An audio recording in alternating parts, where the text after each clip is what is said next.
So, with that said, what if the true history of the Americas and the world has been deliberately hidden from you? Not for decades, but for generations.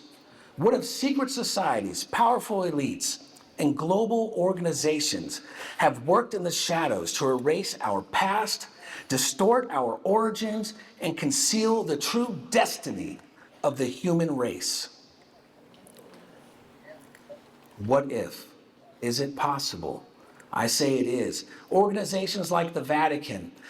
My speech today is going to I've got so much to talk about, but I'm going to try to be brief about these subjects and touch on them. And then, hopefully we'll have some questions afterwards, but we're going to touch on many different things.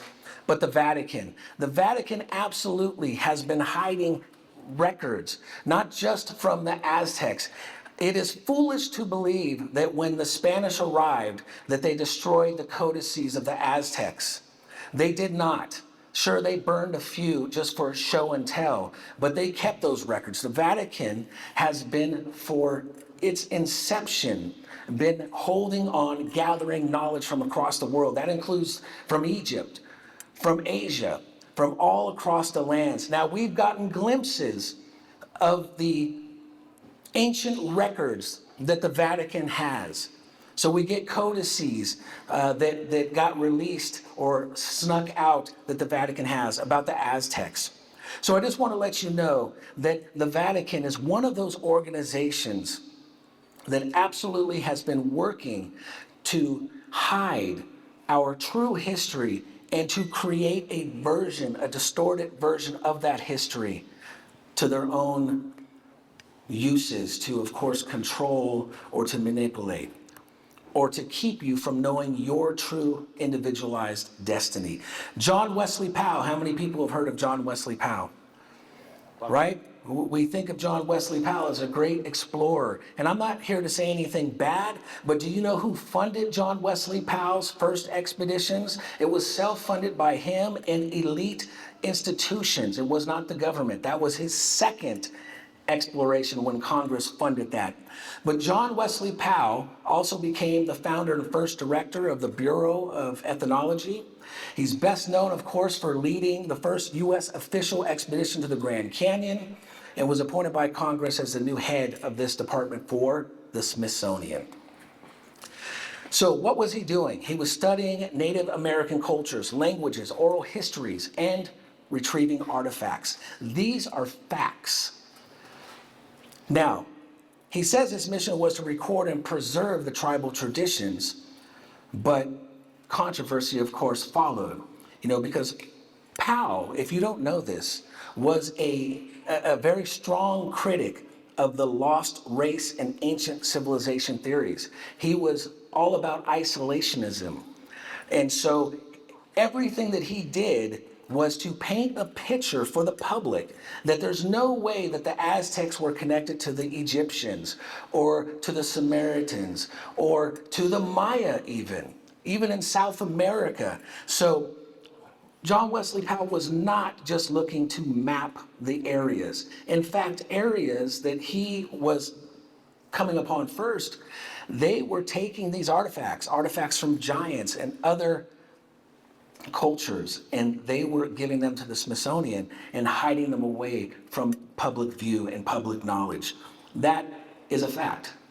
But let's get to Montezuma's treasure really quick, because a lot of you know my family history with Montezuma's treasure. I just wanted to set that up so you understand. There have been, and there's other organizations that I won't mention, but they exist, and they have actively, covertly been working to hide these information and this knowledge from us, because not only would they have to change history books, that's the least of their things. It would, of course, again, change the reality of every individual here and your soul's purpose in this life.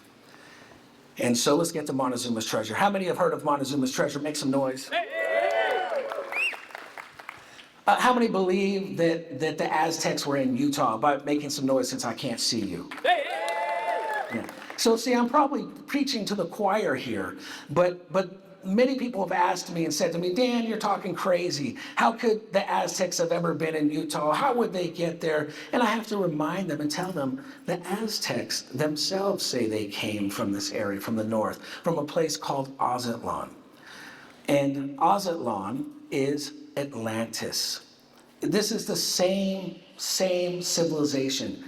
And they weren't isolated civilizations. I'm here to tell you that Aztlan, Atlantis, was a global civilization. And that Montezuma's treasure is one of the greatest treasures the world has ever seen, right? We've heard lots of stories about treasure, even Solomon's treasure. But no one has seen that treasure in any type of modern day world. But the Aztecs, Montezuma's treasure, has been seen. Spain's empire was built on the treasures that were found. Heavens, Mel Fisher became rich from sunken Aztec treasure that the Spanish had recovered. But there was more, lots more. How do we know this? They say that, the Spanish say it, and the King of Spain actually made Coronado, sent him on an expedition to go find that treasure and where it was moved. And if there was no additional treasure to find, why would they do that? So Montezuma, I'm gonna take a drink of water here, sorry. Many have, the picture of Montezuma that has been painted is that he was, I'm just gonna use these words, he was a punk. He was scared. He thought that Cortez was a god and that he just gave his kingdom to Cortez. Well, that is not true. That is the Spanish version. And even some of the Aztec codices that were written, keep in mind they were written after the conquest and by the Franciscan friars or the Jesuits. Who did the Jesuits and Franciscans work for? The Vatican. The Vatican. And so they were a Catholic order. The Franciscans were different than the Jesuits. The Jesuits, even a little more secretive because they reported directly to who? Not the king, to the Pope. And so these facts are known. These are known facts. And they for sure were absolutely keeping these ancient records, gathering this knowledge. So Montezuma was also, I want to say this, Montezuma was the greatest emperor of the Americas, for sure, the greatest king, the greatest civilization. But did you know that Montezuma, before he became king, he was the high priest. He was the highest spiritual leader of the entire kingdom before he became king. Montezuma was brought up in the Aztecs had colleges and schools, just like we do today, right? The whole picture has been painted. These were savages. They were uneducated.